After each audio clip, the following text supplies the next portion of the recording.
Hello guys, and welcome to another quick tutorial from Vintage Radar. Today I'm going to show you how to switch between the 12-hour display and the 24-hour display on your Armitron Pro Sport digital watch. As you can see here on the main display, so we have the main time right here, we have 5 p.m. So this means that we are now in the 12-hour display.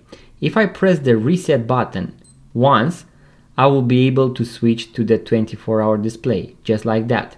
If you want to switch back, you can press it again and again to go back to military time. Now, in case this doesn't work for you, make sure to press the mode button and make sure to be in T1. So as you can see, we had the alarm, the stopwatch, T2. This function won't work in T2. You will actually start to set the time.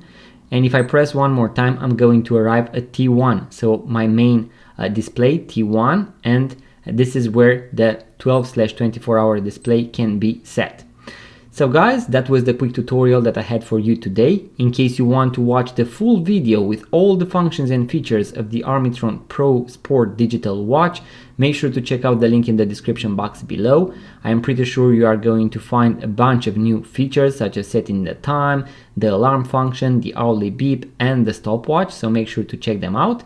And also guys, if you want to watch even more videos about watches, vintage watches, watch tutorials, make sure to be subscribed, like this video, it really helps the channel grow. And if you want to buy a vintage watch, check out our website vintageradar.com, link in the description box below. We have thousands of vintage watches for sale. Thank you guys for watching, subscribe, and I will see you on the next one.